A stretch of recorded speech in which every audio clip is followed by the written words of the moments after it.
Ano nga ba ang Laylatul Qadr?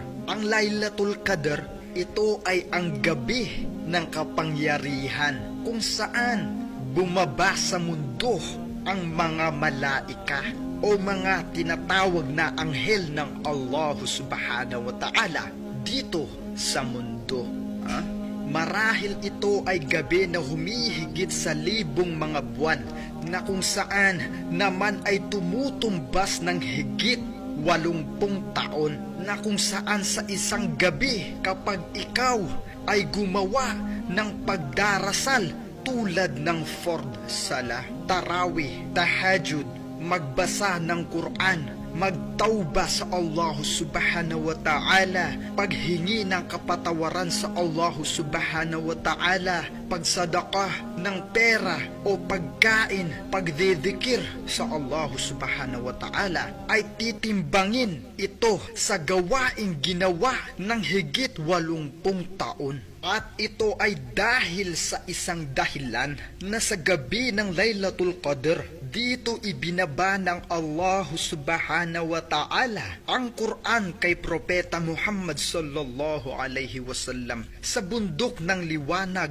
sa Jabal Nur sa Makkah. Mahigit 1,400 taon na ang nakakalipas.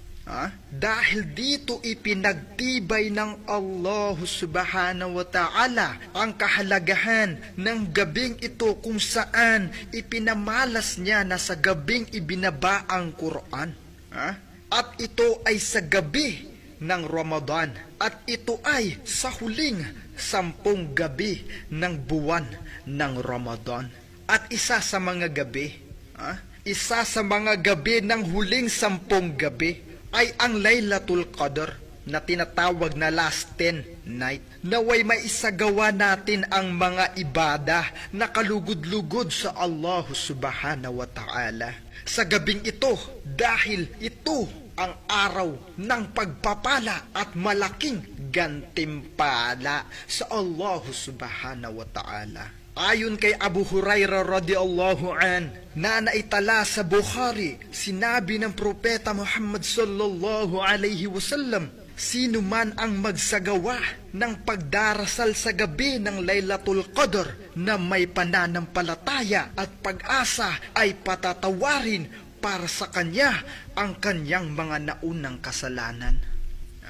Kaya tayo ay magsagawa ng mga ibada sa Allah subhanahu wa ta'ala upang ang ating mga kasalanan ay patawarin ng Allah subhanahu wa ta'ala sa araw ng gabi na ito, dahil ito ang Laylatul Qadr, ang pinakamahalaga sa araw ng buong taon. Dahil ang Allah subhanahu wa ta'ala ay ang siyang pinakamakapangyarihan sa lahat. Wala tayong kakayahan maliban sa kanyang kapahintulutan.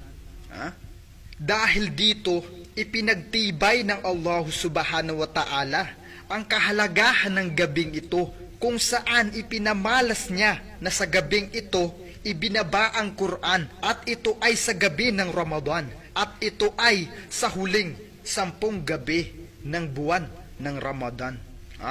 Ngunit narito ang iilan sa mga tama at maling palatandaan ng Laylatul Qadr. Kabilang sa kumakalat na mga maling tanda ng gabi ng Laylatul Qadr ay ang una, sa gabi ng Laylatul Qadr, magiging matabang ang lasa ng tubig dagat. Hindi pa nararanasan sa kasaysayan na ang tubig dagat ay naging matabang ang lasa, maliban lamang kung isasama sa mga proseso ng desalinasyon. Pangalawa, hindi tatahol ang mga aso at hindi titilaok ang mga manok. Kalimitan, naririnig natin ang tahol ng aso. Ito man ay sa panahon ng Ramadan o hindi man ay sa panahon ng Ramadan. At higit sa lahat kapag ito ay nakakakita ng tao na hindi niya kilala at ang manok ay laging tumitilaok sa madaling araw. Ikatlo, ang mga halaman at puno ay nagpapatira pa o yumuyukod sa lupa. Ikaapat, lalabas ang liwanag mula sa kadiliman ng gabi. Ang panglima, ang mga anghel ay magpaparating ng isang pagbati sa mga nagsasagawa ng dasal sa loob ng masjid. Ika-6, bubuhos ang ulan. Kalimitan sa loob ng Ramadan ay walang buhos ng ulan, higit sa lahat sa mga bansang Middle East.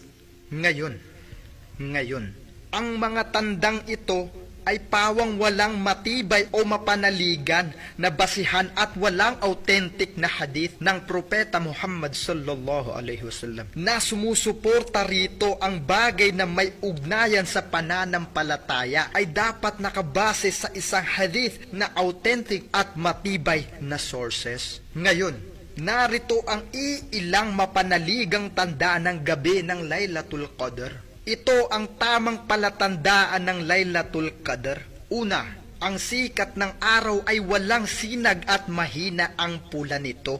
Nabanggit sa hadith ng Rasulullah sallallahu alaihi wasallam. Sinabi ni Ubay bin Ka'ab, katotohanan ang Propeta Muhammad sallallahu alaihi wasallam, sumakanya ang biyaya at pagpapala ay kanyang sinabi. Ibinalita sa kanila ng Propeta sallallahu alaihi wasallam ang mga tanda nito, ang Laylatul Qadr. Sisikat ang araw sa umaga nito na maputing walang sinag. Naiulat din ang pagsikat ng araw sa umaga ay mahina ang pula.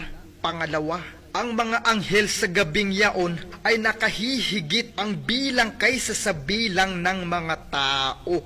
Ngayon, sinabi ng Propeta Muhammad sallallahu alaihi wasallam, ang gabi ng Laylatul Qadr ay sa gabi ng ika-27 o ika-29 at ang mga anghel sa gabing yaon sa kalupaan ay mas nakakahigit ang bilang kaysa sa bilang ng mga bato. Pangatlo, kasiyasiyang gabi, hindi mainit o hindi malamig. Sinabi ng Propeta Muhammad sallallahu alaihi wasallam na itong gabi ng Laylatul Qadr ay isang banayad at kasiyasiyang gabi, hindi mainit at hindi malamig, at ang pagsikat ng araw sa umaga ay mahina ang pula. Ngayon, ano ang dahilan kung bakit inilihim ang tanda ng Laylatul Qadr sa mga tao? Bakit nga ba? Ang pinakamalakas na pananaw ng mga pantas sa Islam kung bakit inilihim ang tanda ng Laylatul Qadr ay upang ang tao ay mas lalong magsumikap sa pagsagawa ng ibada sa Allah subhanahu wa ta'ala, na kung tawagin ay pagsamba sa nag-iisang tunay na Diyos na si Allah subhanahu wa ta'ala.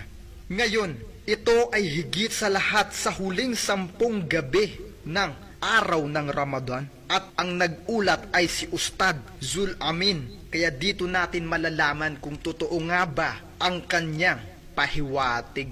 Kaya tayo ay manumbalik sa Allah subhanahu wa ta'ala upang makuha natin ang kanyang habag at pagpapala dito sa araw ng Ramadan.